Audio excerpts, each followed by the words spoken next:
Salut les sportives et sportifs motivés.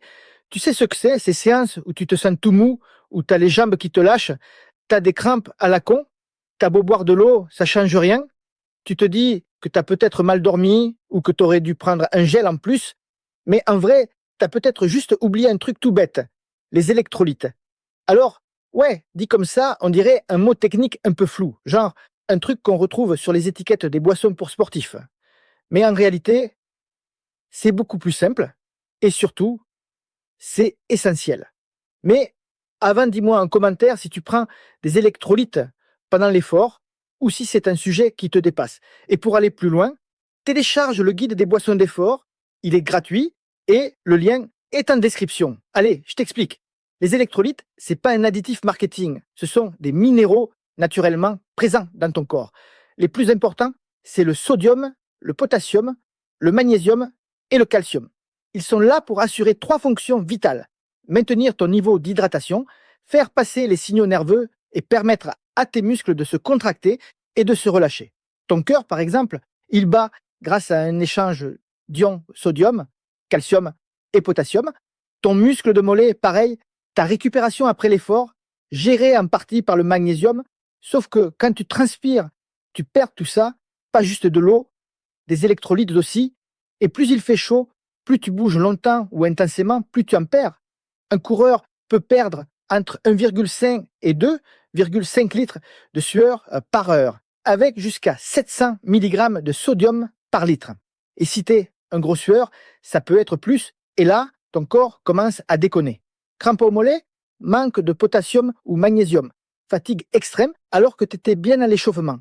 Souvent, c'est le sodium. Vertige, confusion, trouble de l'équilibre, probablement une déshydratation avec déséquilibre en sodium. Et si ton cœur s'emballe, si tu ressens des palpitations, là, c'est le potassium ou le calcium qui sont en jeu.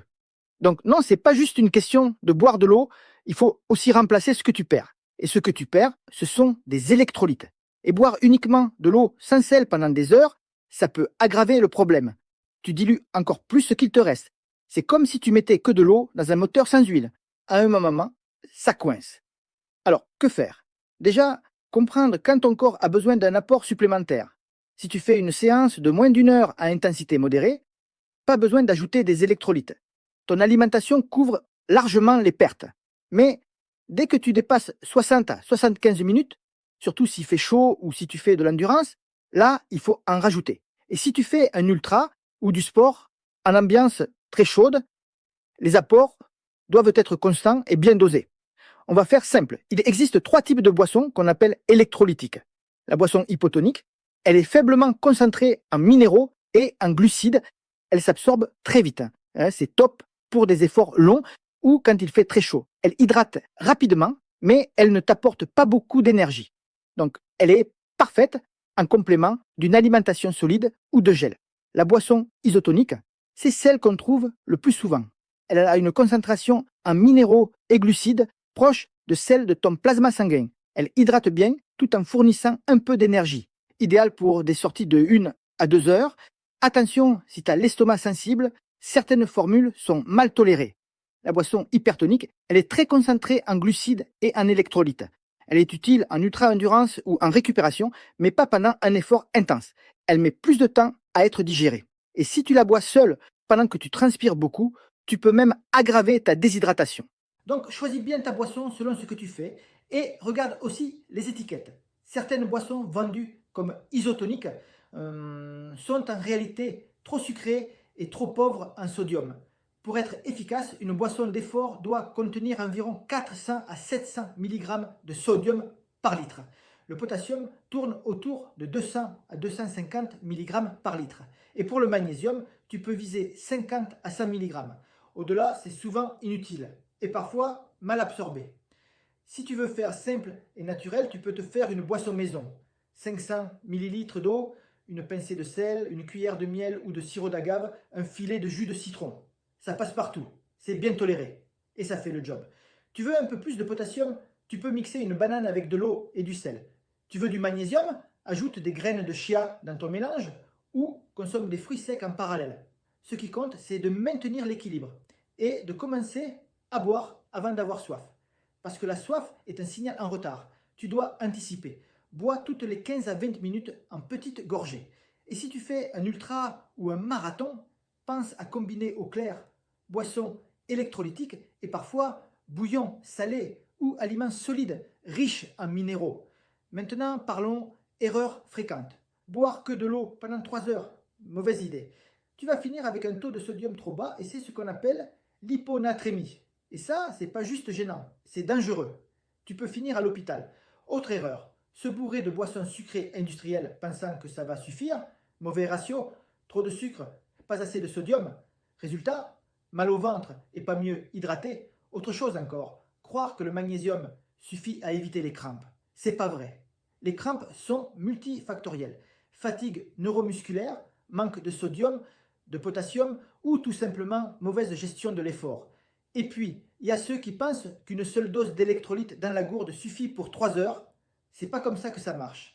L'hydratation, c'est un processus continu, pas un truc que tu règles en une fois. Tu dois boire et compenser régulièrement, surtout si tu transpires beaucoup. Maintenant, niveau recommandations chiffrées, tu peux retenir ça. Pour des efforts modérés à intenses, bois entre 500 ml et 1 litre d'eau par heure selon la chaleur.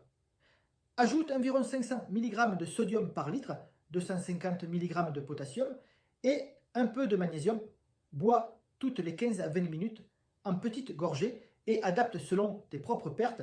Si tu transpires salé, si tu as souvent des crampes ou si tu finis vidé après chaque sortie, c'est probablement que ton équilibre est mauvais. Un dernier mot sur la récupération. Une fois que tu as fini ta séance, ton corps a encore besoin d'électrolytes pour reconstituer les réserves. Là, tu peux reprendre une boisson isotonique ou consommer un repas riche en minéraux, eau gazeuse salée, fruits frais, légumes verts, poissons gras, fruits secs, fromage. Le but, c'est pas juste de reboire, c'est de rétablir ton équilibre interne. Tu veux une solution pratique? Des marques comme Mulbar proposent 2 formules, une avec glucides pour l'effort, une sans calories pour la réhydratation. Tu peux adapter selon la météo, ton ressenti et la durée de ta sortie. C'est propre, naturel et ça évite de bricoler si tu n'as pas le temps. Mais le plus important, c'est que tu comprennes que les électrolytes ne sont pas une option. Si tu veux progresser, éviter les coups de mou et prendre soin de ton corps, c'est un réflexe à adopter. Comme t'échauffer, comme t'étirer, comme bien dormir. Alors la prochaine fois que tu prépares ta gourde ou ta flasque, pose-toi la question. Est-ce que je compense ce que je vais perdre? Si la réponse est non, tu sais quoi faire. Ton corps ne fait pas la différence entre une erreur volontaire ou un oubli. Il réagit pareil, par une contre-performance. Les électrolytes, ce n'est pas un détail, c'est la base de ton moteur. Et maintenant, tu sais exactement pourquoi, comment et quand les prendre. À toi de jouer.